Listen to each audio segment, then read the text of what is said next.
Y vamos a darle gracias al Padre, pero vamos a pedirle su dirección. Hoy tenemos temas muy interesantes que espero que ustedes puedan tomar nota. Y si tienen alguna pregunta, al final se puede hacer con mucho gusto. Vamos a orar entonces. Padre, te damos gracias por esta oportunidad que tú nos has dado a través de este tiempo con tanta ciencia alrededor, donde podemos entrar desde nuestras casas a estudiar tu palabra, a compartirla desde diferentes países inclusive. Padre, te damos gracias por este momento, te damos gracias porque solo tú en tu sabiduría pudiste poner un tiempo tan especial para este regreso a las raíces hebreas. Te pedimos, Padre, que tú seas el primero que esté en medio nuestro y que tu palabra, que tu rúa de santidad no nos deje desviar ni a derecha ni a izquierda de tu palabra. Padre, nosotros queremos conocer esos secretos que tú revelas a tus hijos y queremos pedirte con humildad que seas tú el que sigas revelando a nuestro corazón, que quites todo velo que haya en nuestros ojos, en nuestra vida, en nuestro corazón, que nos impida ver esas maravillas que esconden tu palabra, Padre, y que hoy fortalecerán nuestra fe. Te damos gracias por las personas que ya están presentes. Bendice sus familias, sus casas, sus trabajos, el fruto de sus manos, sus vidas y aún de las personas que vienen en camino que todavía no han entrado. Padre, a todas las personas que podamos alcanzar en esta noche, darles esa bendición grande de tu presencia, de tu paz, de tu bendición, de tu prosperidad, de ese cuidado especial que tú tienes de tus hijos. En el nombre de Yeshua HaMashiach te damos gracias. Amén y amén. Bueno, comenzamos entonces la tercera parte de este estudio. Como les digo, tenemos mucho que aprender y yo espero que de verdad porque yo tengo que ir muy rápido. Yo entiendo que tengo que ir rápido porque pues este va a ser un estudio muy extenso. Extenso en semanas, en número de semanas, y si yo fuera más despacio, bueno, podríamos estar todo el año hablando del tema de Yeshua, que para mí no es ningún problema, para mí es un honor y es una alegría muy grande, pero queremos aprender. Así que las personas que no alcancen a captar algo en el momento, les pido que ya después con tranquilidad escuchen las grabaciones y ya saben que cualquier pregunta me pueden escribir a lilianahunter@gmail.com o a través del Facebook, pero prefiero a través del Gmail si les es posible. Bueno, hoy vamos con la tercera parte de este tema de Yeshua, desde Bereshit, desde Génesis hasta Gitgalut o Apocalipsis. Nosotros vimos, y yo quiero que ustedes se vayan familiarizando con esa imagen que hay ahí encima. Esa imagen que aparece con el signo de interrogación, como algo que está pensando y finalmente ¡pum!, como algo que se iluminó.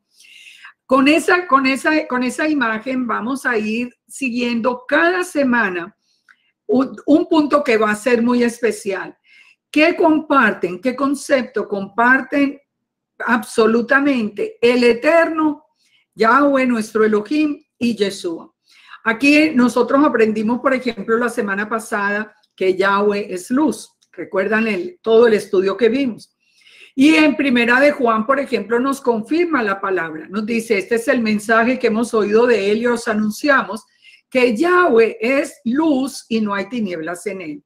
Bueno, ya vimos todo el estudio, así que probamos a través de toda la escritura que el Eterno es luz.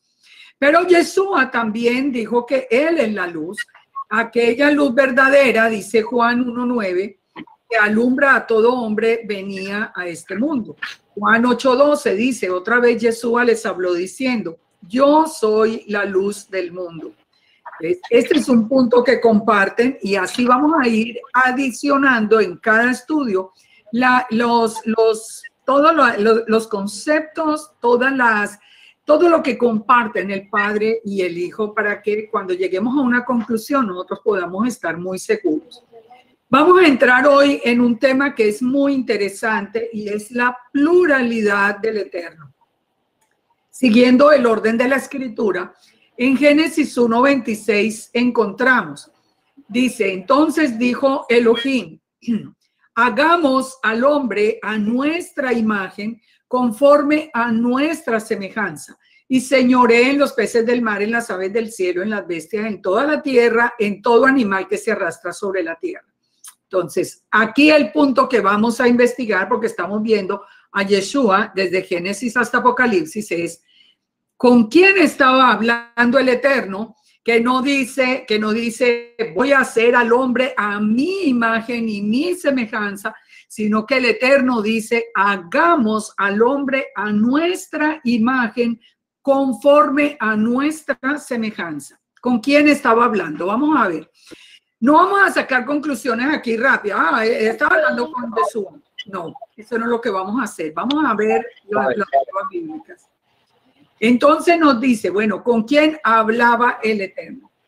Encontramos, ustedes ven ahí en la mano derecha, encontramos en la concordancia la palabra hebrea Betzalmenú para la palabra hagamos, que es una forma plural posesiva. Es decir, en hebreo la palabra también está en plural.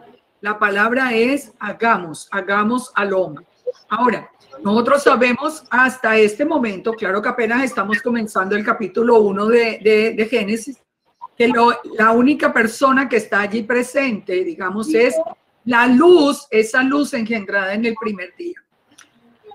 Por favor, yo les pido que donde está pintadito el micrófono, lo cierren, porque hay muchas personas que me han dicho de otros países o de otras ciudades que escuchan muchísima interferencia.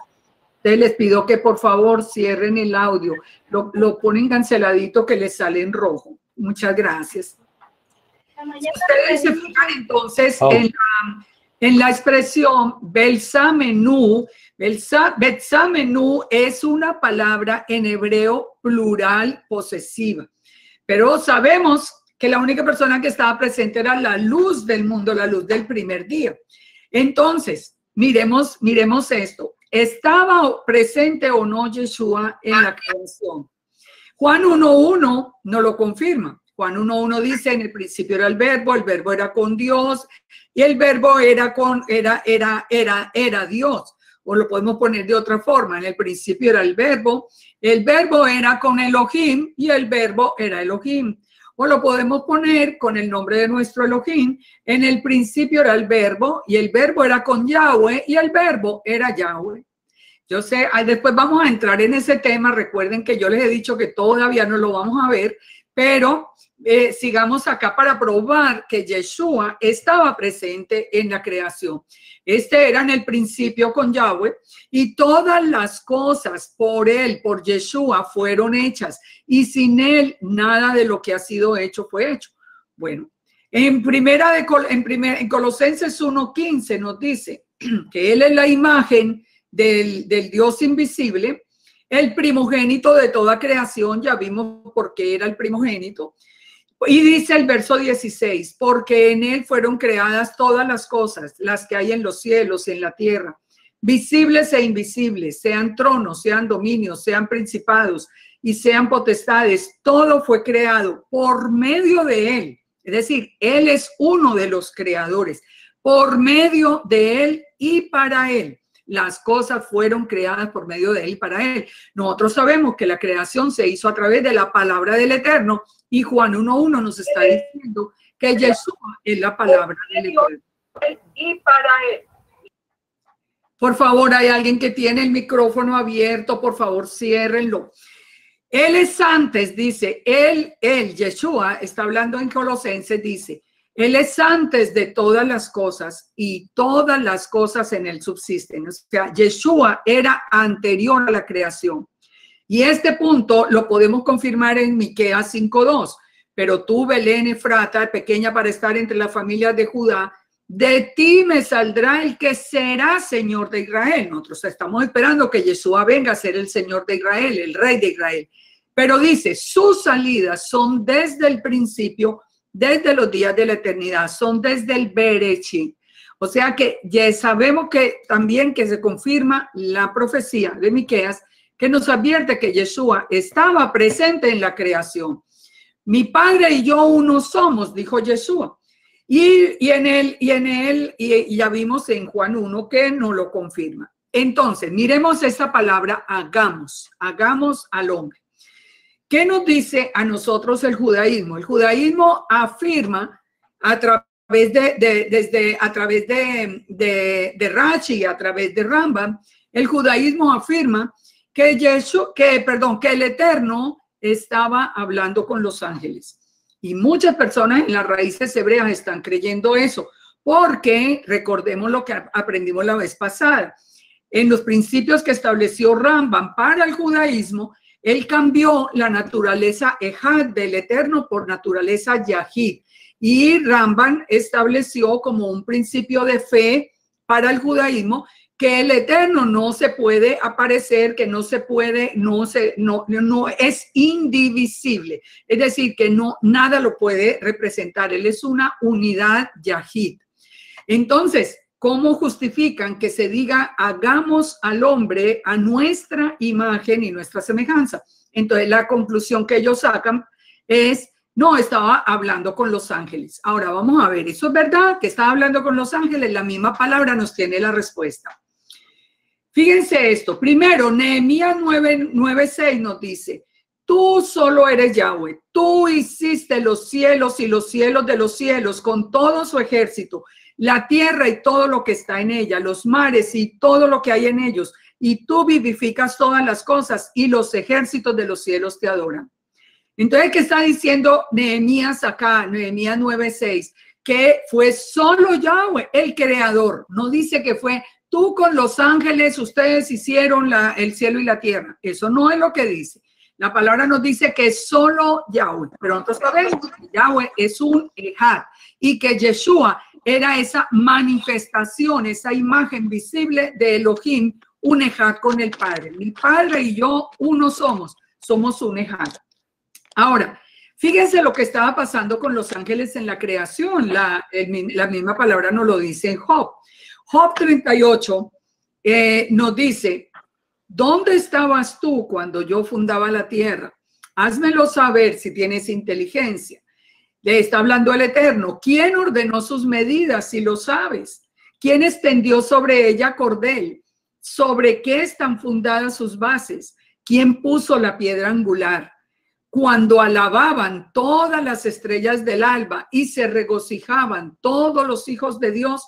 ¿Quiénes son los hijos de Dios de acuerdo a la palabra según el libro de Job? Los ángeles que estaban en ese tiempo. O sea, cuando la palabra nos dice muy claro a través de Job, nos dice que en la creación los ángeles estaban regocijados, estaban celebrando fiesta de ver la creación, pero de ninguna manera nos dice que eran los creadores.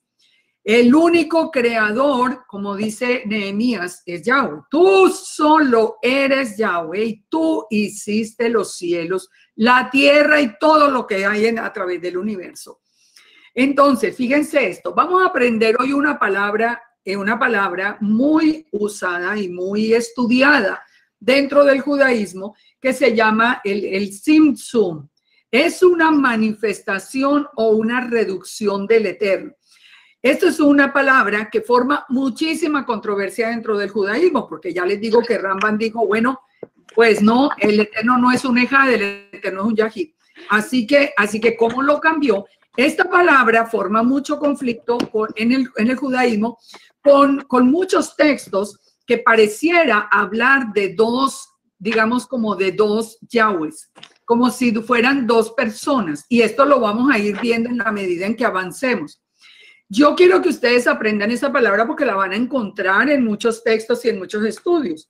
Entonces, ¿qué es lo que supone esta palabra? Esta palabra supone que el Eterno se reduce de alguna manera para poder estar cerca de nosotros. Recordemos que el Eterno él es espíritu, Él es luz y Él es la santidad misma y nadie puede estar frente al Eterno sin morir.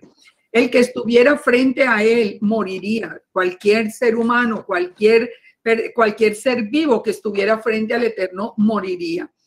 Entonces, el Tzimtzum, que es, como les digo, es un concepto judío, nos dice que hay una reducción o una manifestación del Eterno.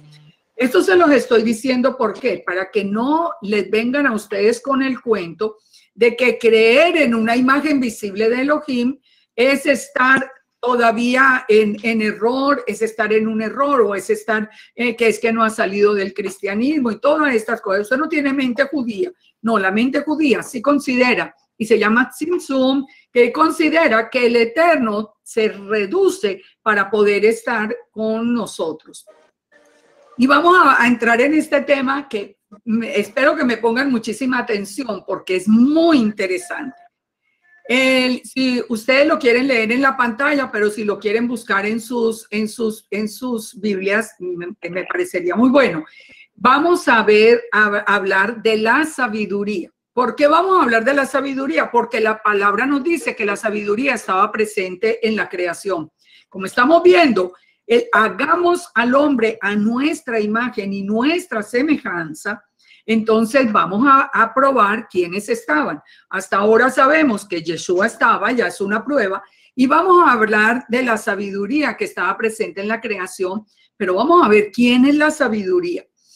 Antes de que empecemos a leer, yo quiero que ustedes, por favor, se traten de quitarse de su mente esa imagen que nosotros teníamos desde el cristianismo de Yeshua, como desde el momento del nacimiento, como desde Belén, desde que él estaba en Belén, nace en Belén, y etcétera, y ya todo el ministerio, los 3 años, la muerte, la resurrección. Tratemos de abrir la mente para que, así como vimos que era la luz del primer día, para que vamos a entender quién es la sabiduría. Fíjense lo que dice Proverbios 3:19. Yahweh con sabiduría fundó la tierra. Bueno, hasta ahí no está diciendo nada raro, porque lo hizo con sabiduría, porque él es la sabiduría misma. Hasta ahí no hay nada que uno pueda decir, uy, aquí hay algo escondido. No, dice Yahweh con sabiduría fundó la tierra. Afirmó los cielos con inteligencia. Nos confirma que es una frase normal, dadas las características y las cualidades del Eterno. Con su ciencia los abismos fueron divididos y destilan rocío los cielos. Bueno, ¿verdad? Hasta ahí estamos de acuerdo. No nos dice de las cualidades del Eterno. Pero miremos Proverbios 8:22 y vamos a ver que nos habla también de la sabiduría y mire lo que nos va a decir acerca del tema. Dice la sabiduría en Proverbios 8:22. Desde si ustedes lo leen después desde el 1, porque es que se nos iba mucho tiempo, ustedes van a ver que empieza hablando yo la sabiduría. Aquí está hablando la sabiduría. Entonces dice en el verso 22, Yahweh me poseía en el principio, en Bereshit, ya de antiguo, antes de sus obras. Eternamente, dice la sabiduría, eternamente tuve el principado desde el principio, antes de la tierra. Por favor, hay un micrófono abierto. Es que hace un eco y entonces no se entiende. Gracias. Eternamente tuve el principado desde el principio, antes de la tierra. Antes de los abismos fui engendrada. Miren lo que dice, está hablando la sabiduría. Aquí nos está diciendo también la sabiduría que fue engendrada. O sea, ya como que nos viene diciendo algo. Antes que fuesen las fuentes de muchas aguas, antes que los montes fuesen formados, antes de los collados, ya había sido yo engendrada. Ay, por favor. No había aún hecho la tierra, ni los campos, ni el principio del polvo del mundo. Cuando formaba los cielos, dice, allí estaba yo. O sea, está hablando la sabiduría. Cuando formaba los cielos, allí estaba yo. Cuando trazaba el círculo sobre la faz del abismo. Cuando afirmaba los cielos arriba. Cuando afirmaba las fuentes del abismo. Cuando ponía al mar su estatuto para que las aguas no traspasasen su mandamiento. Cuando establecía los fundamentos de la tierra. Con él estaba yo ordenándolo todo. ¿Quién es ese él? El Eterno. Entonces ya sabemos, cuando él dice, hagamos al hombre a nuestra imagen, ya sabemos que está hablando con la luz del primer día que fue engendrada también, que salió del Padre, y con la sabiduría que nos está diciendo que fue engendrada en el primer día y que salió del Padre. Entonces dice, con él estaba yo ordenándolo todo y era su delicia de día en día, teniendo solaz delante de él todo el tiempo. Entonces nos dice algo que ya nos empieza a dar un punto muy interesante. Me regocijo en la parte habitable de su tierra y mis delicias son con los hijos de los hombres. Pongan atención, ustedes se acuerdan que cuando vimos la primera frase de Bereshit, nosotros vimos que la primera frase de Bereshit nos habla de Aleph Tav cielos y Aleph Tav tierra. Que yo les dije, todavía no vamos a tocar el tema porque lo vamos a ir sumando a muchas cosas. La primera frase de Bereshit nos está avisando que esa dirección que da al verbo gramaticalmente, que es la palabra et, en realidad son las letras Aleph Tav. Y estábamos viendo que nos hablaba de Aleph Tav cielos y Aleph Tav tierra. Aquí encontramos un tema que es muy interesante, porque aquí nos está diciendo que la sabiduría que estaba presente, que fue engendrada en la misma, también en la creación, que estaba presente en la creación, su deleite es, dice, con la parte habitable de la tierra y mi delicia con los hijos de los hombres. Sigue diciendo, ahora pues hijos, oídme, y bendecidos los que guardan mis caminos, atended al consejo y sed sabios y no lo menospreciéis. Bendecido el hombre que me escucha, velando a mis puertas cada día. ¿Qué dijo Yeshua? Que él era la puerta, pero no me quiero adelantar, perdón. Aguardando a los postes de mis puertas, porque el que me halle hallará la vida y alcanzará el favor de Yahweh. Mas el que peca contra mí defrauda su alma. Todos los que me aborrecen aman la muerte. Fíjense, es interesante, porque es que a nosotros nos está hablando aquí la sabiduría como si fuese una personificación, digamos, es una emanación, es también una emanación del Eterno, pero nos está hablando de su amor por los hijos de los hombres. ¿Recuerdan esa frase en Juan que dice, de tal manera amó Dios al mundo que dio a su propio hijo para que todo aquel que en él crea no se pierda? Aquí nos está diciendo bendecido, se está identificando como la sabiduría, esa presencia, esa emanación del Eterno, esa figura que sale de esa primera luz, se está identificando aquí como la sabiduría. Pero la sabiduría ya está diciendo que dice que el que la halle hallará la vida. Que dijo Yeshua también, el que crea en mí, como dice la escritura, no solamente que correrán fuentes de agua viva, nos dice que pasaríamos de muerte a vida, o sea, encontraríamos vida y encontraríamos el favor del Eterno.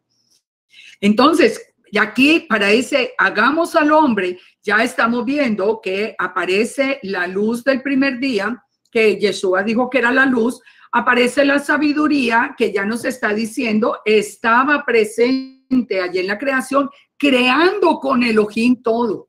No son los ángeles, como dice el judaísmo, nos está hablando de una emanación de alguien engendrado de Yahweh, que salió de Yahweh. Ahora, pero entonces nos dice el verso 23, devolvámonos al 23 y dice, eternamente tuve el principado desde el principio antes de la tierra. ¿Eso qué significa? Si nosotros miramos en la versión de la Jewish Orthodox, de la Orthodox Jewish Bible, de la Biblia ortodoxa judía, Proverbios 8 nos dice, yo fui levantado a reinar desde la eternidad, Meolam.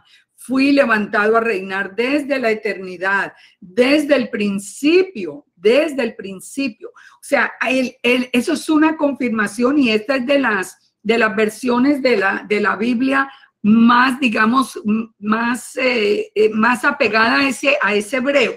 Porque además, de ninguna manera, o sea, es una versión bien interesante de seguir. y nos está diciendo lo mismo que nos dice la versión que nosotros conocemos común y corriente. Eternamente tuve el principado. ¿Qué es el principado?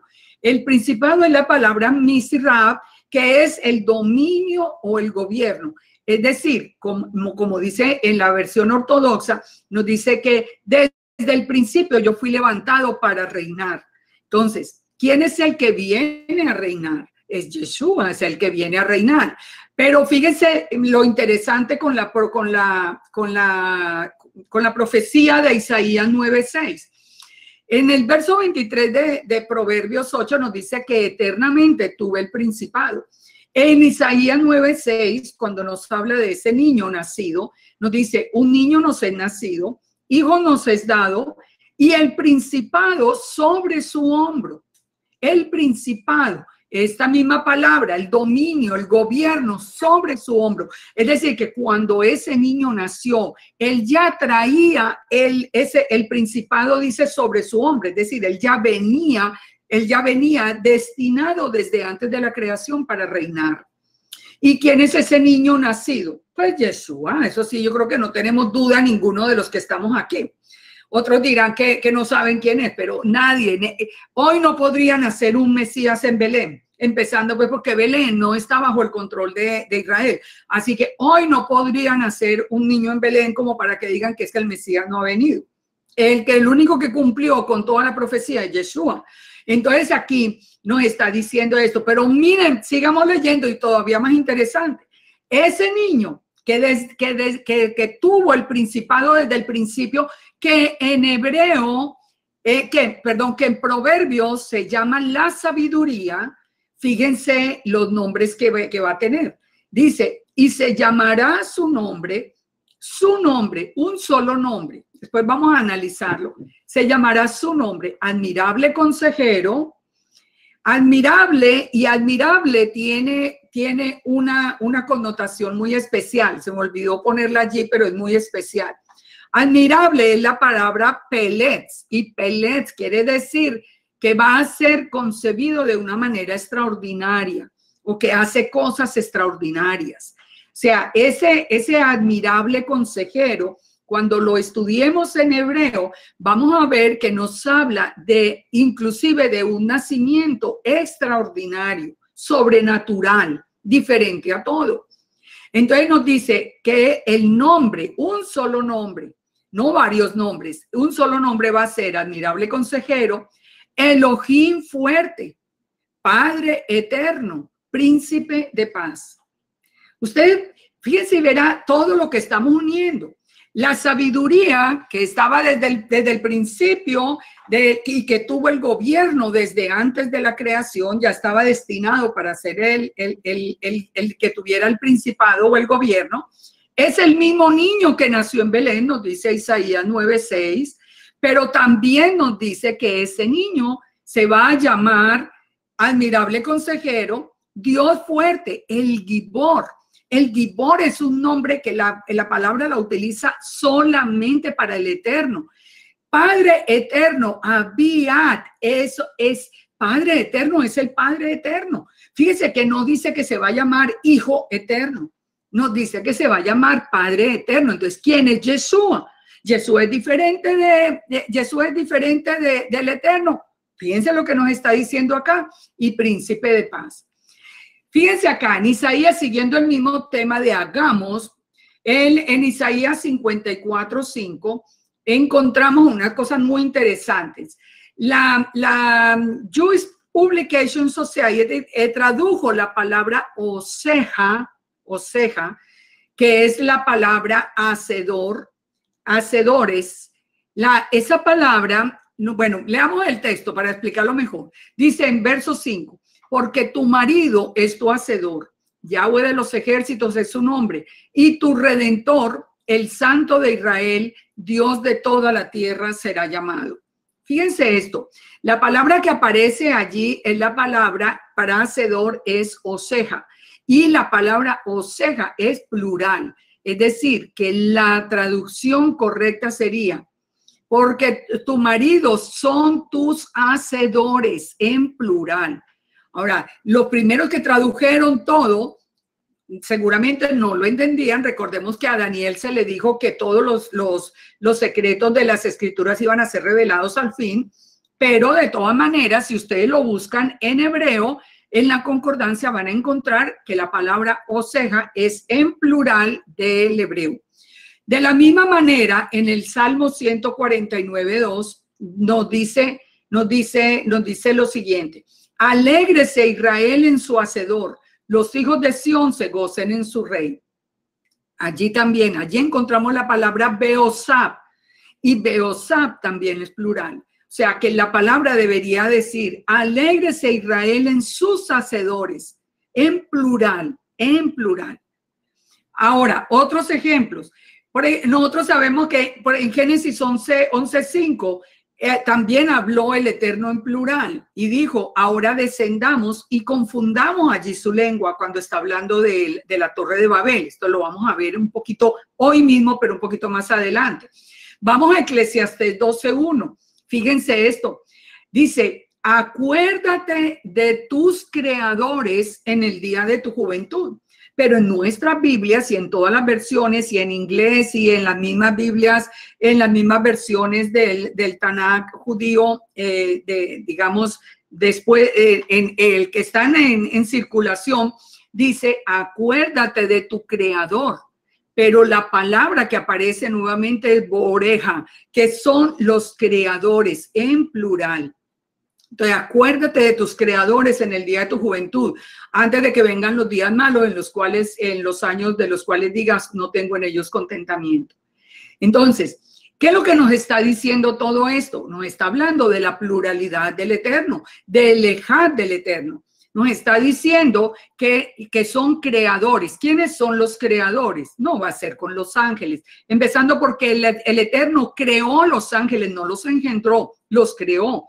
Y él dice que él va a hacer al hombre es a imagen y semejanza de los creadores. Y ya sabemos que los creadores son Yeshua, que afirmó estar allá en la creación. Él es la palabra creadora, y la sabiduría también, que se identifica dentro de la creación. De la manera como el judaísmo interpreta la palabra Elohim es muy interesante, porque dice que Elohim es derivado de dos palabras, El y Hem, que literalmente se traduce como ellos son Dios. Ellos son Dios. La palabra Elohim es plural y significaría ellos son Dios. De acuerdo a algunos de los Midrashim, este es un texto tomado literalmente del libro del regreso del cerdo kosher, del rabino Shapira. Dice: de acuerdo a algunos de los Midrashim, la letra hebrea yod de la palabra, Elohim, es derivada de Eclesiastés 12:1, donde aparece la palabra boreja, sus creadores.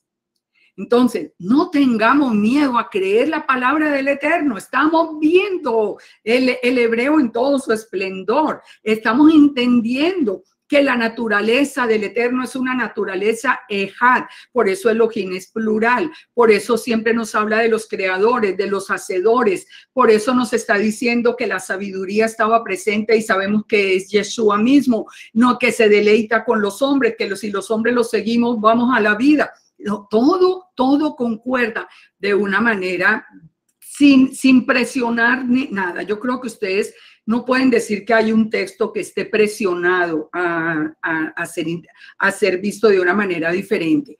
Entonces, la palabra para Dios es Él, ellos son Hem, ellos son Dios. Eso es lo que traduce la palabra Elohim. Ustedes saben lo que están haciendo muchas personas en las raíces hebreas. Entonces, para poder seguir a Rambam, entonces ahora ya no le dicen Elohim, sino que le dicen Eloah. Pero resulta que eso no es lo que dice la palabra. En cualquier versión, y de la que nos interesa la del hebreo, nos dice desde Génesis 1:1, en el principio Elohim creó los cielos y la tierra. Hubiera podido decir la palabra en el principio Eloah creó los cielos y la tierra. Bueno, Eloah sería uno y sería un yahid y sería indivisible, como dice Rambam. Pero hoy muchas de las personas, porque acuérdense, en el judaísmo todavía no ha sido restaurado. Nosotros somos los que estamos en el proceso de restauración. Nosotros a los judíos los amamos con el alma. Yo por lo menos los amo con el alma, pero no han sido restaurados. Entonces, de muchas cosas que ellos no han podido ver, está bien. Yo hablo más de los que sí veíamos, estamos siendo restaurados y se están yendo al judaísmo. Hay muchas personas hoy que ya no hablan de Elohim, sino de Elón. Eso es una forma de decir, yo creo más en la palabra de Rambam que en la palabra del Eterno. Los siguientes ejemplos de los Targumim, recuerden que el Targum es la versión aramea de la Torá. El Targum no son comentarios ni nada de esto. El Targum es una versión aramea antigua. Hay varios Targumim, hay por lo menos 2 muy conocidos. En los Targumim nos dicen que la palabra memra es cumple todas las funciones de la palabra del Eterno, o lo que se llama el logos, lo que nosotros conocimos dentro del cristianismo como la palabra de Yahweh, a Yeshua. Fíjense, creando en 1.3, dice, el Targum nos dice, y la memra de Yahweh dijo que haya luz y fue hecha la luz por su memra. Él habló a humanos, escucharon la voz de la memra de Yahweh, y la memra de Yahweh estaba llamando al hombre. Nos revela al ser divino en Génesis 18.1, y le fue revelado a él la memra de Yahweh, cuando alguien podía ver esa imagen visible. Castigando a los malvados, que nos dice en Génesis 19.24 el Targum, que fue la palabra de Yahweh o la memra la que hizo llover fuego sobre Sodoma y Gomorra.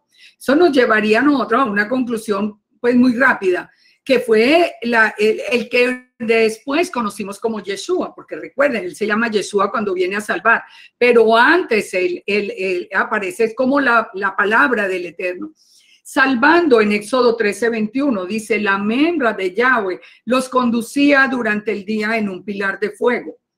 El Targum nos está diciendo que el pilar de fuego que conducía al pueblo de Israel era la palabra de Yahweh viva, la que claro, estaban viendo el fuego. Redimiendo en Deuteronomio 32:39, dice, cuando la membra de Yahweh sea revelada para redimir a su pueblo. Dice que sería revelada la palabra del Eterno. Entonces, ¿qué es lo que nos muestra? Que los Targum, los Targumim, que son versiones arameas antiguas, hablan de lo mismo que nosotros nos fue revelado cuando estábamos en la iglesia cristiana, que Yeshua era el que revelaba al Eterno, el que había hecho llover fuego sobre Sodoma y Gomorra, el que nos salvaba, el que nos redimía. Esto no es un concepto equivocado, eso era una revelación que nosotros teníamos real. En Génesis 2:7 dice esto, fíjense, aquí vamos a tocar, vamos a parar allí, vamos a tocar este tema para que vamos enlazando todo. Génesis 2:7 dice, entonces Yahweh Elohim formó al hombre del polvo de la tierra y sopló en su nariz aliento de vida. O sea, ya vimos cómo hagamos quién es, la pluralidad del Eterno. Ahora miremos esto que sigue a continuación en Génesis 2:7. Sopló en su nariz el aliento de vida y fue el hombre un ser viviente. Aquí estamos hablando de ese soplo, aparece la palabra hebrea, nafak, que es como respirar o soplar. Él sopló sobre el hombre, sobre esa figura que había hecho y le dio el aliento de vida. Job 32:8 nos dice, ciertamente espíritu hay en el hombre y el soplo del Omnipotente le hace que entienda. O sea, lo que le da el entendimiento espiritual es el soplo divino, un soplo que viene del Eterno, que nos da como ese entendimiento espiritual. Ese soplo se hace a través de ¿qué? Ese soplo es como aire. Si ustedes soplan, ustedes están expulsando aire, están expulsando parte de su aliento. Y la palabra para aire, para aliento, es rúa, es rúa. Entonces sería como si dijéramos, ciertamente espíritu hay en el hombre y el rúa del Omnipotente le hace que entienda. ¿Cuándo entendemos nosotros las escrituras? Cuando el rúa nos lo revela. Una persona puede ser inteligentísima, tener todos los PhD que quiera, puede tener toda la ciencia que quiera, pero si no tiene la presencia del Rúa, no puede entender la escritura.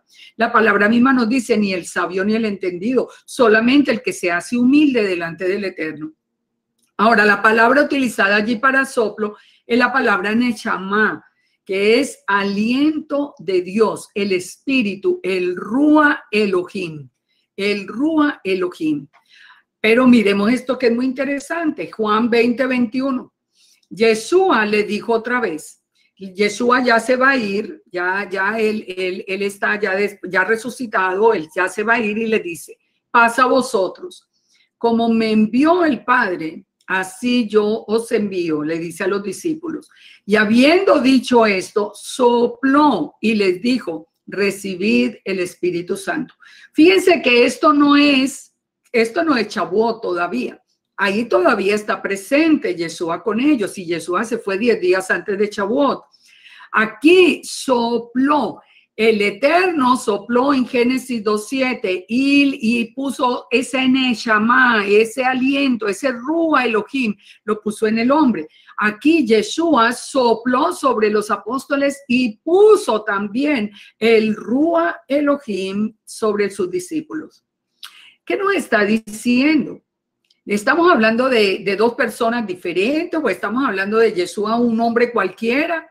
Un hombre cualquiera puede soplar sobre otro y transmitirle el Neshama, el aliento de Elohim, el Rúa Elohim. Imposible, imposible. Estamos viendo el Ejad del Eterno. El Eterno lo sopla, el Eterno mismo aparece soplándolo en Génesis. Yeshua aparece soplando sobre sus discípulos y ellos también recibiendo ese aliento de vida. Vamos a otro punto, siguiendo en esta misma dirección. Miremos a la palabra de Elohim caminando en el Edén. Vamos a ver este texto que es muy interesante. Génesis 3:8. Oyeron la voz de Yahweh Elohim que se paseaba en el huerto al aire del día. Y el hombre y su mujer se escondieron de la presencia de Yahweh Elohim entre los árboles del huerto. Ahora, oyeron, así dice en las versiones común y corriente, oyeron la voz de Yahweh Elohim que se paseaba. O sea, nosotros nunca le pusimos atención a ese verso porque no entendíamos muy bien la palabra que estaba diciendo en hebreo para paseaba. Entonces, fíjense acá, el Targum nos dice que Adán escuchó los pasos de la memra de Yahweh. La memra de Yahweh es la palabra de Yahweh. Pero aquí ya el Targum nos dice que escuchó los pasos, o sea que venía caminando. Una palabra, ustedes no pueden escuchar los pasos de una palabra. Ustedes sonido, pero una palabra no tiene pasos. Ahora, fíjense entonces, miren pónganle atención a esta imagen que ustedes tienen allí de dos concordancias diferentes, donde nos dice en inglés mucho más claro que en español. Y nos dice que la palabra de Elohim caminaba, y la tienen al lado izquierdo resaltado dentro del cuadro, que dice walking, estaba caminando en el huerto. Y lo mismo en el lado derecho, donde en varias versiones nos dice que dice que Dios estaba caminando en el jardín. Él estaba caminando en el jardín. ¿Cómo es que el Eterno o la palabra del Eterno, que es el Eterno que es espíritu, estaba caminando en el jardín y Adán escuchó sus pasos? Si el Eterno es espíritu, hay una imagen visible, dice aquí más claro que es la palabra de Elohim la que estaba caminando en el Edén. Es decir, que nosotros ya estamos viendo digamos que la primera aparición física de la palabra de Elohim. Es una palabra que caminaba en el huerto. Adán y Eva lo estaban viendo. Adán y Eva estaban escuchando sus pasos, así que físicamente estaba caminando. Ya nosotros vamos entendiendo todo esto y sigamos uniendo.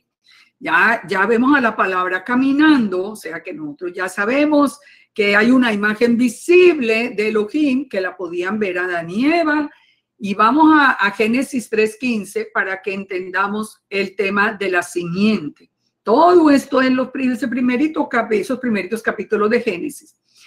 Dice, pondré enemistad entre ti y la mujer, entre tu simiente y la simiente tuya. Esta te herirá en la cabeza y tú le herirás en el calcañar.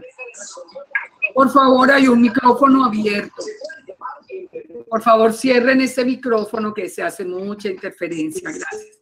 Yeshua, entonces, vamos a ver. Por favor, hay un micrófono abierto.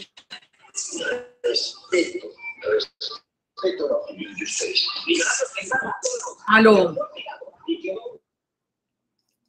Yeshua en la simiente. Vamos a mirar este tema. Pondré enemistad entre ti y la mujer, entre tu simiente y la simiente suya. Esta te herirá en la cabeza y tú le herirás en el calcañar. ¿De quién está hablando? ¿Quiénes son esas dos simientes?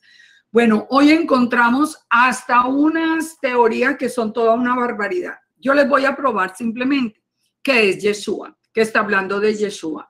Y estamos viendo algo que nos enseña a nosotros realmente, no solamente de su naturaleza, sino de su nacimiento milagroso. Dice entonces, esa lucha entre las simientes nos dice que pondrá enemistad, aquí le está hablando a Hasatán, le está hablando a la serpiente y a la mujer, y dice, pondré enemistad entre ti, es decir, entre Hasatán y la mujer, entre tu simiente, entre la simiente de Hasatán y la simiente suya. Esta te herirá en la cabeza. ¿Quién es esta? La simiente de la mujer te herirá en la cabeza. Y tú, en la simiente de Hasatán, le herirá en el calcañar a la simiente de la mujer. Estamos hablando de qué? Estamos hablando de la autoridad del Mesías, porque esas palabras son proféticas para la batalla final. Entonces, estamos hablando de quién tiene la autoridad. ¿Cuál es la dificultad que tiene ese verso? La dificultad que tiene es que, por lógica, la mujer no es la portadora de la semilla. La semilla o la simiente o el esperma, no, la mujer no es portadora de la semilla. Nosotros sabemos que el hombre es el portador de la semilla. Entonces, cuando dice que es una simiente de la mujer, ¿de qué nos está hablando? ¿De qué nos está hablando? Entonces, aquí eso es lo que se presta a que haya tanta interpretación acerca de esta profecía de las dos simientes. Pero cuando nos habla de la simiente de la mujer, nos está hablando del nacimiento sobrenatural de Yeshua. Porque recordemos, Yeshua no es hijo de José, absolutamente. Mire, en el Código Real lo cambiaron así sin ningún problema, no les dolió la mano para cambiar eso y poner lo que era hijo de José. Eso es una blasfemia, eso es un cambio contra la palabra que no se puede hacer. No, es bien claro en el relato del Evangelio que José no sabía, que José no se había juntado todavía con Miriam. Entonces, no es hijo de Miriam, no es hijo de José. Él dice la palabra que esa simiente, o sea, esa semilla, esa simiente fue colocada en Miriam para que adquiriera la forma de un hombre. Pero nos habla de un nacimiento sobrenatural, de un Peletz, como vimos ahora cuando lo estábamos analizando la profecía de Isaías. Entonces, fíjese, dice que nos habla del talón, que es el calcañar, y que es la palabra Akeb. Mire todo lo que vamos a entender aquí. En el Targum Jerusalmi encontramos la idea de que guardando la Torá, el hijo de la mujer destruiría la cabeza del enemigo. El Targum es claro para afirmar que esto ocurrirá durante la venida del Mesías. El Targum mismo está hablando de que eso está relacionado con el Mesías y dice que el término Sob Yatá trae como gran remés que el rey Mesías sería clavado o traspasado en el talón. Esto nos dice el Targum de Jerusalén. nos dice que el Mesías sería clavado o traspasado en el talón.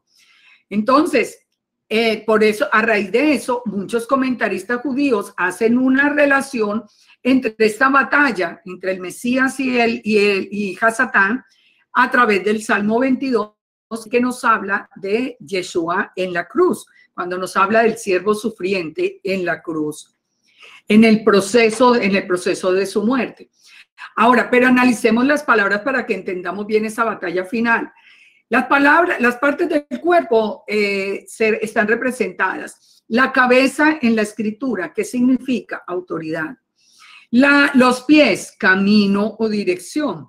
Cuando nos habla de camino o dirección. Las manos, ¿de qué nos hablan? De las obras. Cuando dice el fruto de las manos, las obras, las cosas que estamos haciendo.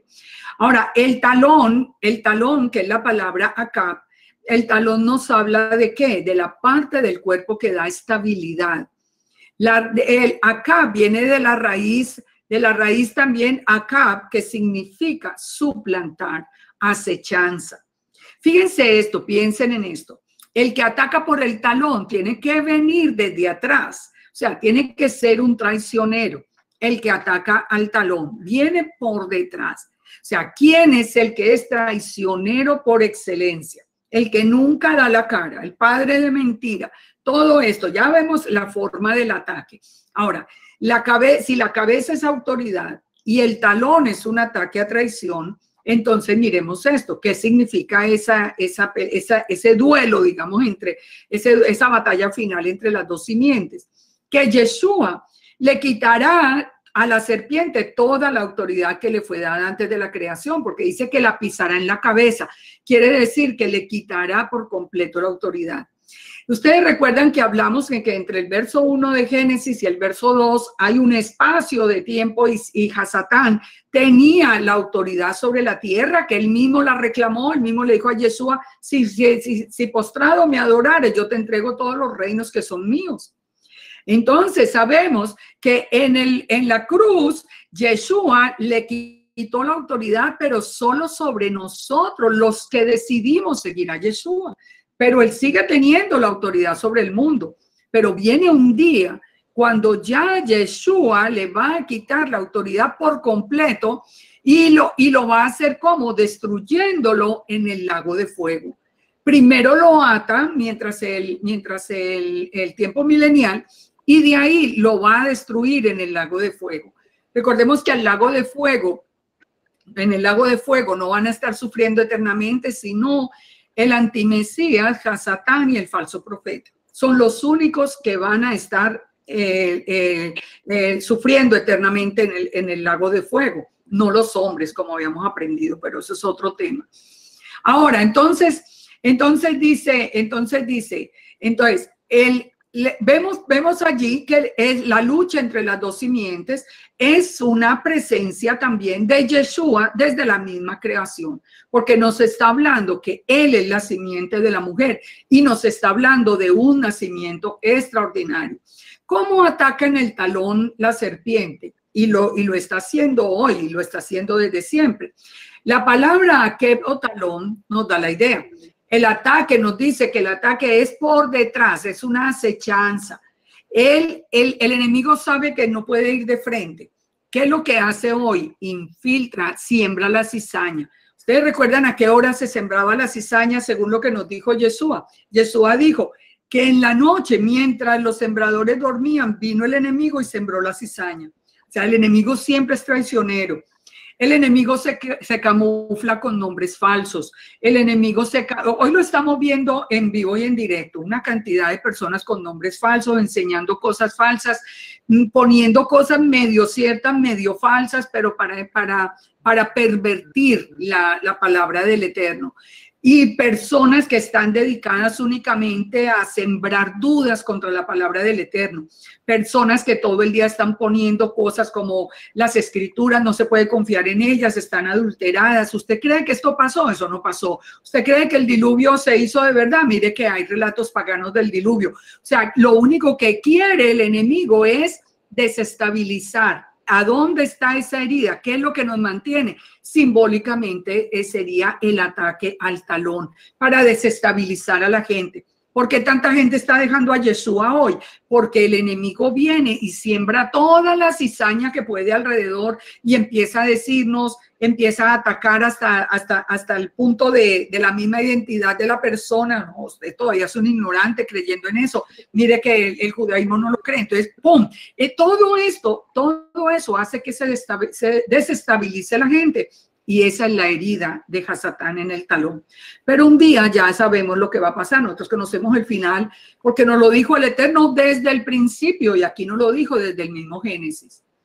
Vamos a otro punto. Otra aparición de Yeshua en este mismo tiempo de Bereshit, el primer sacrificio. Hubo un cordero inmolado desde el principio del mundo. Dice Apocalipsis 13:8, lo adoraron los moradores de la tierra cuyos nombres no estaban escritos en el libro de la vida del Cordero, que fue inmolado desde el principio del mundo. Es decir, fácil, hubo un cordero inmolado en el principio del mundo. ¿Cuándo? Después de que caminó en el Edén, nos dice que oyeron la voz de Yahweh Elohim que caminaba en el huerto y que había pasado allí. Ellos ya habían pecado.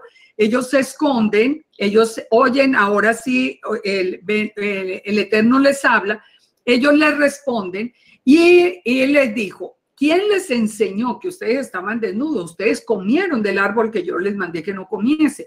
El hombre respondió, la mujer que me diste por compañera me dio. Bueno, ya sabemos cómo fue allí la historia.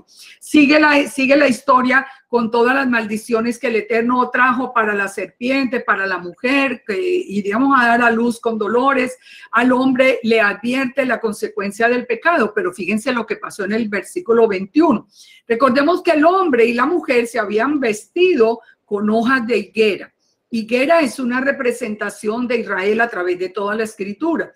Ellos se vistieron, digamos, ellos trataron de cubrirse con sus propias obras, con la obra de sus manos. Ellos tomaron las hojas de higuera y trataron de cubrirse.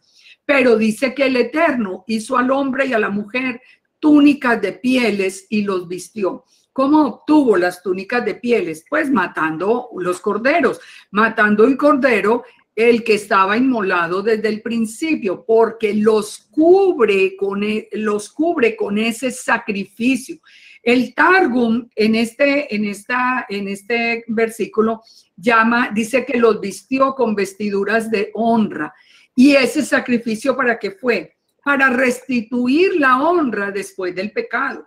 Ellos se tenían que ir del Edén porque ellos no podían estar cerca al árbol de la vida, pero ellos habían sido, a través del sacrificio, del derramamiento de sangre, ellos ya habían sido restituidos, les había sido restituida su honra después del pecado. Isaías 61:10 nos dice, en gran manera me gozaré en Yahweh, mi alma se alegrará en mi Dios, porque me vistió con vestiduras, y en hebreo, más lindo que nos dice que se vistió con vestiduras de Yeshua, de salvación. Son las vestiduras de ese cordero sacrificado en la creación. Apocalipsis 3:5 dice que al que venciere será vestido de vestiduras blancas. Al que venciere, ¿cómo? Dice, y no borraré su nombre del libro de la vida, y confesaré su nombre delante de mi Padre y delante de los ángeles. ¿Por qué lo está haciendo? Él nos está cubriendo de nuevo como cubrió a Adán y a Eva. Yeshua presente en la creación, cubriendo el pecado. También a nosotros nos cubre con el pecado y ahora nos presenta delante del Eterno vestidos con vestiduras de honra. Pero ¿qué fue necesario? El sacrificio de Yeshua. El sacrificio de Yeshua fue el necesario. Fíjense, aquí vemos nosotros la imagen. Ellos vestidos con las hojas de higuera. El Eterno sacrificó ese cordero en el principio para vestirlos. Hoy hay muchas personas que por no entender esto vuelven a vestirse de higuera para cubrir su pecado. ¿Cómo lo visten de higuera? Vistiéndome con obras. O sea, yo voy a guardar la Torá, pero yo no creo en Yeshua. Yo ya no creo en esas cosas. Eso es para ignorantes, eso es para todo. Yo me voy a cubrir porque yo tengo la Torá. Pues saben una cosa, a Adán y a Eva no les sirvió de nada las vestiduras de higuera. a ellos les sirvió las vestiduras de honra, porque sin sacrificio, sin derramamiento de sangre, no hay perdón de pecados. Y terminamos con esto: el Todopoderoso cubrió el pecado, y mire cómo nos dice Apocalipsis 5:6. Miré y vi en medio del trono, y en medio de los 4 seres vivientes, y en medio de los ancianos, que estaba en pie un cordero como inmolado. Ahí aparece, aquí a Juan se le está mostrando la visión de ese cordero inmolado en el principio, que tenía, ese cordero inmolado tenía 7 cuernos, que nos habla de que cuernos es poder y 7 es el número perfecto, o sea, todo el poder, que tenía 7 ojos, que son, que nos dice la misma palabra, los 7 espíritus del Eterno enviados por toda la tierra. O sea, nos está diciendo que ese cordero inmolado desde el principio tiene todo el poder y tiene los 7 espíritus de Yahweh en él. Aquí los vemos. Aquí tiene los 7 espíritus: espíritu de Yahweh, espíritu de poder, de conocimiento, de temor de Yahweh, de consejo, de entendimiento y de sabiduría. ¿Recuerdan que por dónde empezamos hoy? O sea, todo esto se resume en esa emanación de Yahweh, que desde el primer día, en esa luz del primer día, en ese cordero también sacrificado, en esa presencia física que vimos hoy a Yeshua caminando junto a Adán y a Eva, y después sacrificado para cubrir su pecado con vestidura de honra. Eso fue lo mismo que después hace por nosotros, pero aquí lo estamos viendo desde el principio. Cuando nosotros estudiamos el arca de Noé, aquí voy a ir rápido porque esto sí es una semejanza y ya terminamos. En esto nosotros sabemos que Yeshua es una representación del arca. Allí ya no está físicamente, digamos, entre ellos, pero la representación del arca es muy interesante, porque el arca tenía que ser de madera de gofer, y el gofer es la palabra hebrea utilizada para un tipo especial de madera que se usaba en los tiempos antiguos para construir ataúdes, y esa madera se caracterizaba por ser incorruptible. O sea, Yeshua tiene una naturaleza incorruptible. Yeshua nunca pecó. Por eso sabemos que Yeshua no es hijo ni de José ni de Miriam. Yeshua fue puesto a través del Ruach Elohim en el vientre de María, como en una concepción como nosotros hoy las estamos viendo con las madres sustitutas o los vientres sustitutos, que se pone ya el embrión, se pone en el vientre, se forma el bebé, pero cuando el bebé nace no tiene la genética de esa madre sustituta. Yeshua tenía una naturaleza perfecta, y la madera del arca en Noé nos está diciendo que era perfecta. Yeshua nos dijo que nosotros teníamos que morir a nosotros mismos y vivir solo para él, como que entramos a Yeshua y morimos al mundo. En el arca, los que entraron en el arca fueron los que se salvaron. Nos dice también que el arca tenía que ser cubierta por dentro y por fuera con brea, y la palabra para brea es cofer, y cofer viene de la palabra capar, que es cafar o capar, que significa expiar o cubrir. Por eso las palabras Kippur, Yom Kippurín, Yom Kippur, todo esto viene de la misma palabra cubrir. ¿Qué es lo que nos cubre a nosotros en Yom Kippur? ¿Qué es lo que a nosotros, qué es lo que a nosotros nos permite? Esa sangre que era puesta sobre el arca, que hoy quien es el sumo sacerdote es precisamente Yeshua. Entonces nosotros estamos viendo, en esa arca solamente tenía una ventana que miraba al cielo. Nosotros a través de Yeshua, que es lo único que nosotros podemos ver hacia el Padre, porque él dijo, solamente por mí se llega al Padre. Él quiere que nosotros entremos en él como si fuera una representación del arca, para que veamos al Padre. Él le dijo a Felipe, le dijo, tanto tiempo que estoy con vosotros y no me conoces, Felipe. El que me ha visto a mí ha visto al Padre, porque él es la imagen visible de Elohim. La puerta de salvación, ¿dónde estaba? Estaba a un lado del arca. Cuando Yeshua está muriendo, donde clavan la lanza, donde salen finalmente agua y sangre, que significa que dio hasta la última gota de sangre por nosotros, en el costado, en el mismo lugar donde el arca tiene la puerta.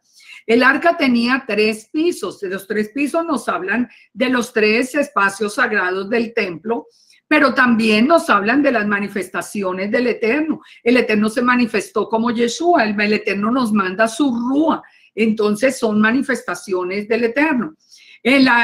Nos dice que estuvo el arca 40 días y 40 noches, el mismo tiempo que Yeshua estuvo en el desierto, pero también el mismo tiempo que él estuvo entre la resurrección y la ascensión.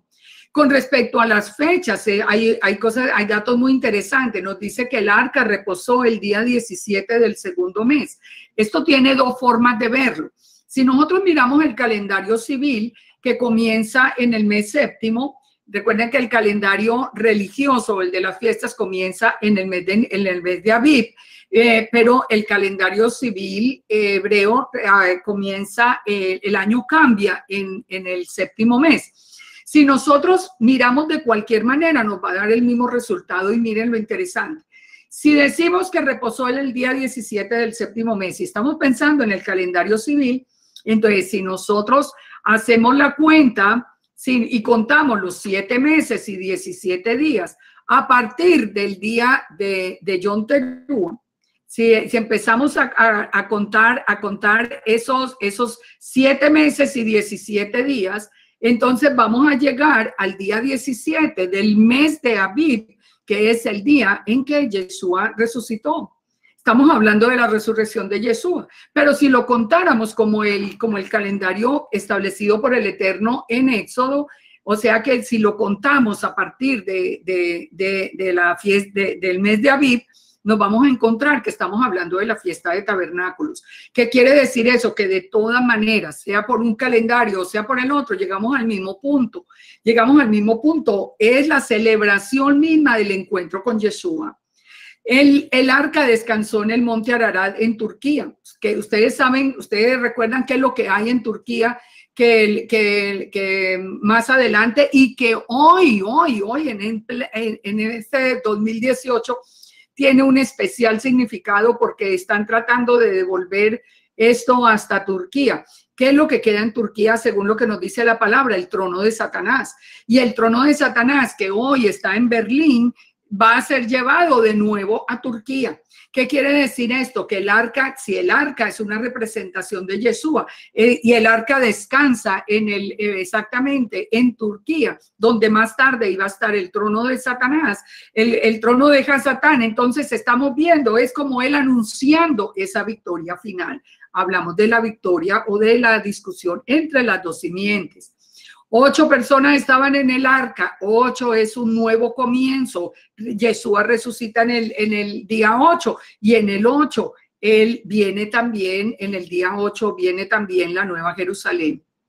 Ahora, seguimos acá y la batalla comienza ¿cuándo? La batalla comienza desde la misma Torre de Babel. Esa batalla entre las 2 simientes comienza inmediatamente porque sabemos toda la historia de la Torre de Babel, de cómo se unieron para tratar como ese primer orden mundial, para tratar de llegar y escalar hasta el cielo y enfrentar a Elohim. Ahora, ¿qué hizo el Parlamento Europeo hoy por hoy? Si ustedes buscan esto que ustedes están viendo ahí en la imagen a su derecha, es la réplica de la Torre de Babel donde está la sede del Parlamento Europeo, que sin duda alguna, y dicho por ellos mismos, es una réplica de la Torre de Babel. ¿A ustedes no les parece eso muy interesante? Búsquenlo en Google. Busquen el Parlamento Europeo hoy. ¿A ustedes no les parece muy interesante que se levante de nuevo la Torre de Babel, que se vuelva a hablar del nuevo orden mundial, que se esté hablando otra vez de una confrontación contra el Eterno? Desde el principio, las 2 simientes, desde el principio Jesús anunciando su victoria, desde el principio anunciándonos cómo va a ser toda esa batalla. Y aquí también aparece, recordemos, lo vimos ahora, que aparecía como en el principio el Eterno hablando en plural. Descendamos y confundamos, descendamos y confundamos. ¿Quién es? El Eterno, su palabra, su sabiduría, el Ejad mismo del Eterno. Por último, Yeshua hace el pacto con Abraham. Y fíjense, aquí solamente vamos rápido porque la próxima semana quiero entrar, este tema lo quiero dejar solo planteado para que ustedes a través de la parachá de esta semana empiecen a hacer una revisión, pero a fondo de palabra por palabra para que la semana entrante podamos entrar en ese tema y entremos en el tema del ángel de Yahweh. Porque fíjense esto, la promesa que le hace el Eterno a Abraham, le dice, vete de tu tierra, de tu parentela, a la tierra que te mostraré, haré una nación grande de ti, te bendeciré, engrandeceré tu nombre y serás bendición. Bendeciré a los que te bendijeren, maldeciré a los que te maldijeren y serán benditas en ti todas las familias de la tierra. Aquí ya comienza otro plan del Eterno, el plan a través de Abraham. Pero fíjense cómo aparece en el verso 7, que es el punto que yo quiero tocar ahora para dejarlo por lo menos planteado. Apareció el Eterno a Abraham, apareció Yahweh a Abraham y le dijo, a tu descendencia daré esta tierra. Había aparecido como la palabra, ahora aparece, dice, apareció Yahweh a Abraham. La palabra apareció es la palabra ra, que significa en hebreo ver de frente, observarla, tener una visión clara. O sea, no es que tuvo un sueño, no es que se le apareció en visión, no, es que estaba frente a él. Por primera vez a Abraham, cuando recibe la promesa, ve al Todopoderoso y lo va a ver varias veces. En esta semana lo estamos viendo cómo apareció en la tienda de Abraham. En Bereshit 14, cómo apareció como Melquisedec. Entonces, fíjense, apareció como Yahweh y apareció como Melquisedec. ¿Y quién es Melquisedec? El rey de justicia. Nos dice que estaba en la lucha contra los reyes, ya sabemos toda esta historia. Aparece todo y cuando finalmente Abraham vence a todos estos reyes del final, entonces aparece frente a él Melquisedec, a quien Abraham le da todos sus diezmos, es decir, que le entrega a él la autoridad completa, porque recuerda que a donde demos nosotros los diezmos, allí es donde nosotros estamos reconociendo la autoridad de nuestro Elohim. Entonces nos dice, por ejemplo, la palabra nos dice que todo fue declarado desde el principio, el fin desde el principio. En Hebreos 5:8, ¿qué nos dice? Aunque era hijo, por lo que padeció, aprendió obediencia. Habiéndose perfeccionado, vino a ser el autor de eterna salvación para los que le obedecen. Y fue declarado, dice, hablando de Yeshua, del hijo, dice, fue declarado por Yahweh sumo sacerdote en el orden de Melquisedec. Entonces, tenemos la prueba de que cuando aparece Melquisedec, Abraham era esa imagen visible de Elohim. Porque unas veces aparece como Yahweh apareció y las otras aparece como en la forma del orden del sacerdote de Melquisedec.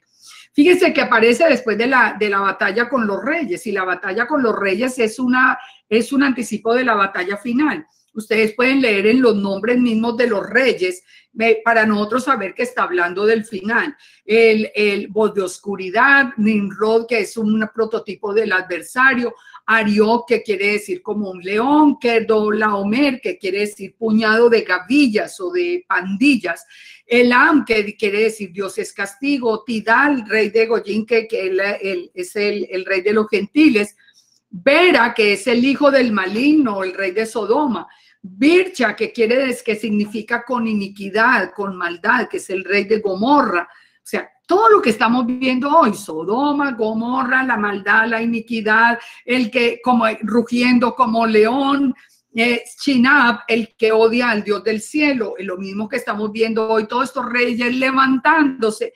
Adab, la tierra roja, por ahí estamos viendo muchas camisetas rojas y muchas cosas, muchas banderas rojas comunistas que están uniéndose a todo esto. El Zohar, que es insignificante, Chen Beber, que es alas colocadas para saltar al Eterno. Todo esto, todos estos unidos en esa batalla de inicial como un anticipo del final, nos está diciendo que cuando volvía a Abraham de la derrota de Kedorlaomer y de los reyes que con él estaba, salió el rey de Sodoma a recibirlo, que es el Valle del Rey. Entonces Melquisedec aparece, el rey de Salem y sacerdote del Dios Altísimo, se presenta y saca pan y vino.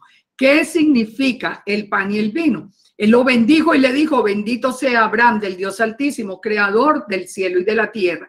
Bendito sea el Dios Altísimo que entregó los enemigos en tu mano. O sea, está celebrando. Y dice, y Abraham le entregó los diezmos de todo. Entonces, fíjese, Abraham es un símbolo que de Israel, él es el padre de Israel. Los reyes de la tierra, el mundo como lo estamos viendo hoy.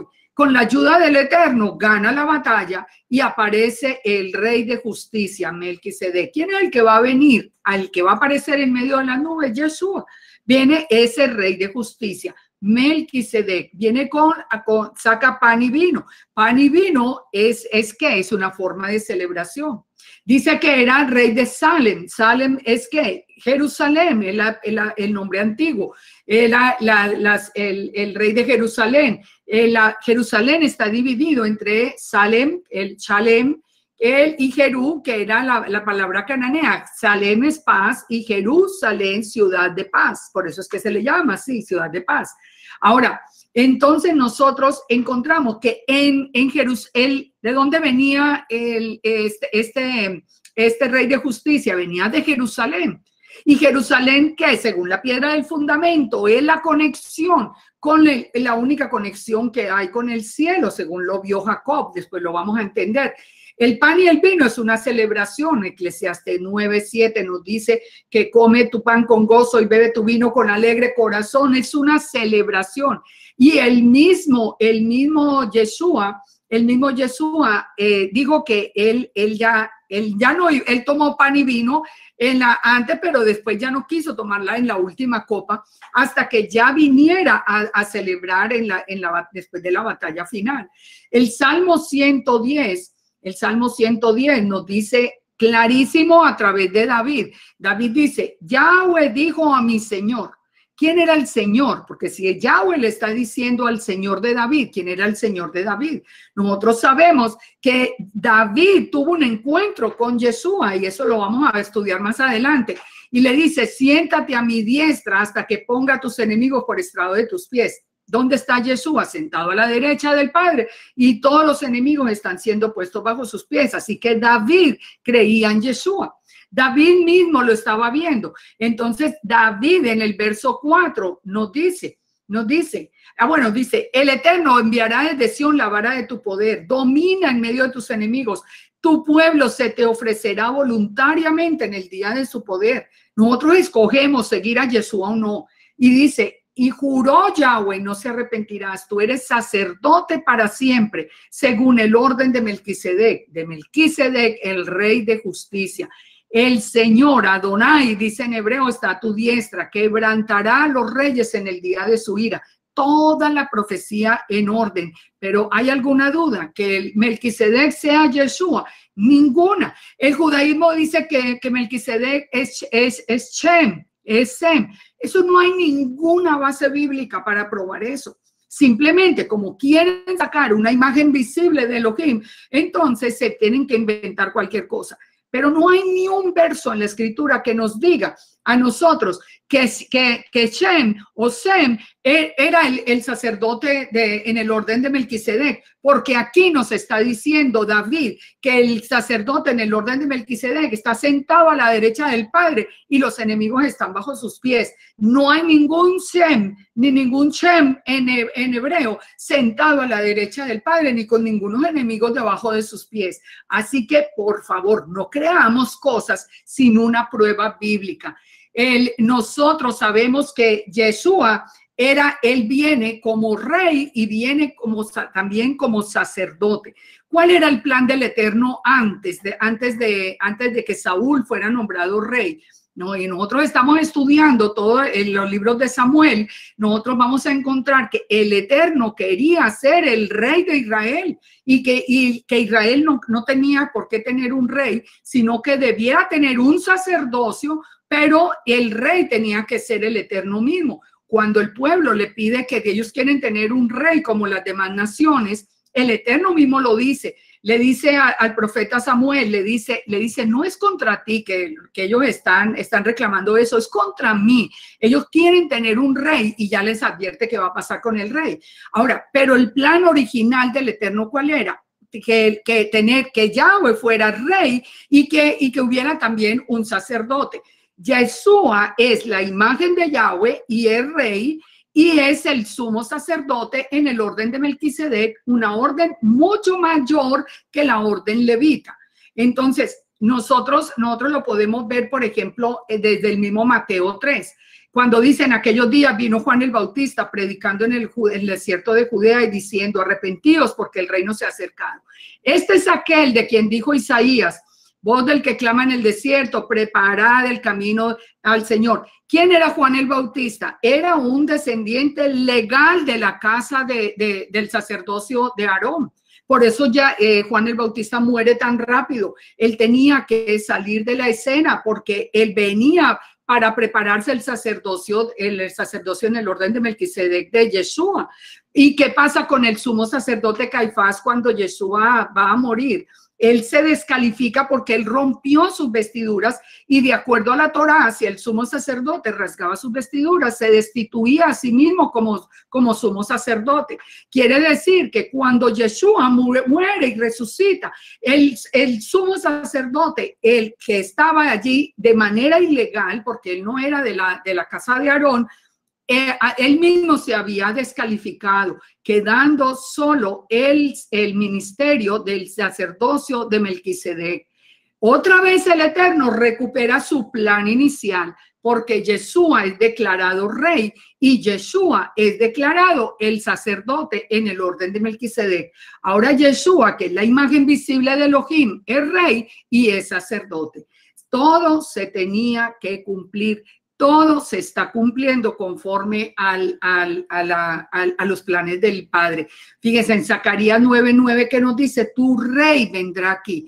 ¿Por qué el rey? Si el rey era Yahweh, porque Yeshua es simplemente esa emanación de Yahweh, esa imagen visible de Elohim que ahora viene como rey. Cuando veamos quién es el rey sobre toda la tierra en el futuro, vamos a ver que el rey es Yahweh, pero no, según nos dice Zacarías 14, pero el rey es Yeshua, según nos dice Apocalipsis. Entonces, conclusión de todo esto que hemos visto. Él dice, Yeshua, tampoco Yeshua no se glorificó a sí mismo haciéndose sumo sacerdote. Dijo, sino que el que le dijo: tú eres mi hijo, yo te he engendrado hoy. O sea, el que sacó esa imagen visible, en esa proyección de esa imagen visible, también le dijo: tú eres el sacerdote para siempre. Aquí tenemos la confirmación en hebreo de que fue el Eterno el que lo hizo rey y sacerdote. Así que en la promesa para el mismo Abraham nos dice que Yeshua es el que viene a hacer todo este pacto, y lo vamos a estudiar en la próxima semana a través de todo el proceso. Lo vamos a entrar con más detalle, pero solo termino con esto. Fíjense la biografía de Melquisedec. Nos dice Hebreos: asimismo dio a Abraham los diezmos de todo, cuyo nombre significa rey de justicia. Dice: sin padre, sin madre, sin genealogía. Yeshua no tuvo padre, no tuvo madre biológica, no tuvo ni padre, ni madre, ni genealogía, porque él es simplemente una imagen, la palabra de Dios engendrada en el vientre de Miriam.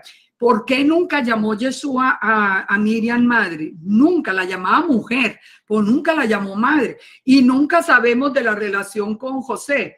Él nunca lo llamó tampoco padre, aunque la gente lo identificaba como hijo de ellos.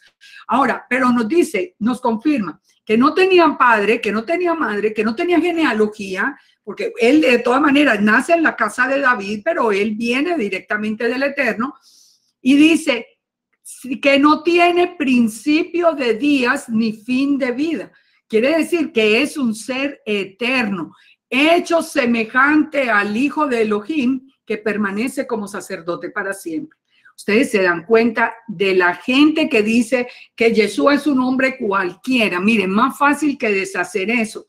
Eso no hay, no es sino tomen la escritura. ¿Cómo es? Yo nunca entiendo, les digo que de corazón que yo no entiendo. Yo cómo dejo de creerle a las escrituras que han permanecido a través de los siglos, que hoy se cumplen de una manera exacta, para yo creerle a lo que viene y me dice un hombre, no, es que así no es, mire, es de otra manera y yo le voy creyendo. En mi mente ni en mi corazón eso puede caber. Entonces, nosotros vamos a entrar en la próxima semana en uno de los capítulos más emocionantes. ¿Cómo hizo el pacto Yeshua con Abraham? Ustedes recuerdan que Yeshua le dijo a los judíos, les dijo, es que antes de Abraham yo soy. Eso lo vamos a probar la próxima semana. Pero hasta ahora que estamos viendo que Yeshua es diferente del Eterno, no. Hasta ahora hemos visto una unión, pero perfecta en todo absolutamente.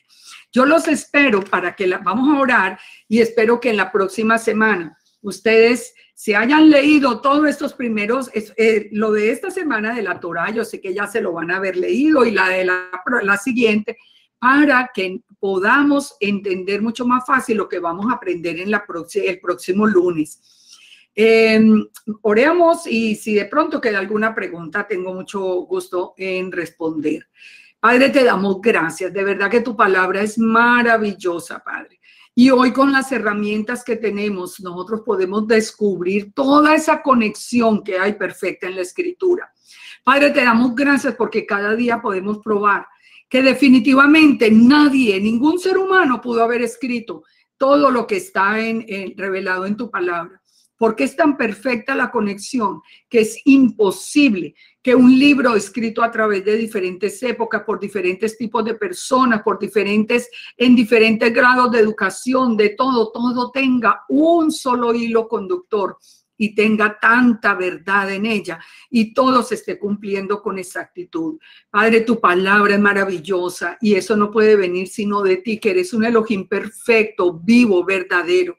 Un Elohim que tiene el control absoluto sobre el pasado, el presente y el futuro, porque tú eres el que era, el que eres y el que ha de venir, el eterno y el todopoderoso Elohim. Te pedimos que nos guardes, que nos cuides, que nos reveles cada día más, que nos des ese soplo con tu rúa de santidad para que nosotros podamos conocer más los secretos tuyos. Padre, guárdanos, guarda nuestra entrada, nuestra salida, nuestro anochecer, nuestro amanecer. Guárdanos de todo mal, Padre, y bendícenos en el nombre de Yeshua HaMashiach. Amén y amén. Bueno, entonces, hasta el próximo lunes. Con la ayuda del Eterno,